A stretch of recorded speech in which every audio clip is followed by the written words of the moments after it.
Super star Krishna కలలు కన్న dream project Chhatrapati Shivaji. ఈ మరాఠా యోధుడి వీరగాథను భారీ బడ్జెట్తో తెరకెక్కించాలని పలుమార్లు ప్రయత్నించారు. సింహాసనం బ్లాక్ బస్టర్ అయ్యాక తీయాలనుకున్నా సాధ్యపడలేదు.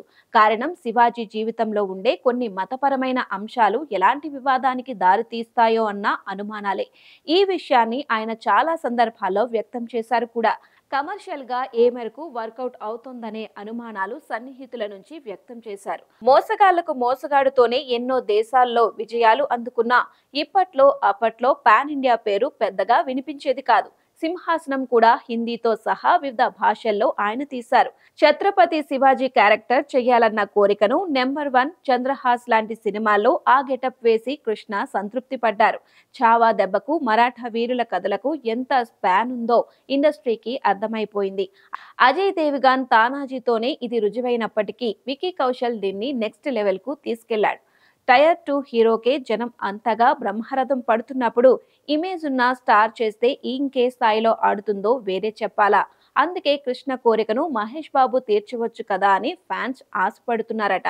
ఇందులో తప్పేమీ లేదు. ఎందుకంటే రాజమౌళి SSMB 29 తరువాత మహేష్ మార్కెట్, భాష, దేశంతో సంబంధం లేకుండా అమాంతం పెరిగిపోవడం ఖాయం. సో ప్రయత్నిస్తే అద్భుతమే.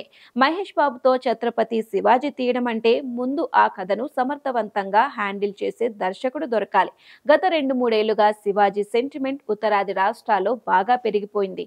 ఇప్పుడు సంభాజీ మహారాజ్ కూడా ఆ లిస్టులో చేరిపోయారు. పలు బాలీవుడ్ దర్శక నిర్మాతలు ఇప్పటికే ఇతర యోధుల కథలను తవ్వి తీసే పనిని రచయితలకు అప్పచెప్పారని ముంబై న్యూస్. ఈ సబ్జెక్టులో స్టామినా ఎంత ఉందో అర్థం చేసుకున్నారు కాబట్టే తొందరపడుతున్నారు. ఇప్పుడు కాకపోయినా భవిష్యత్తులో మహేష్ బాబు కనుక ఛత్రపతి శివాజీగా ఒక పూర్తి నిడివి సినిమా చేస్తే మాత్రం అది ఊహించినంత పెద్ద చరిత్ర సృష్టించడం ఖాయం.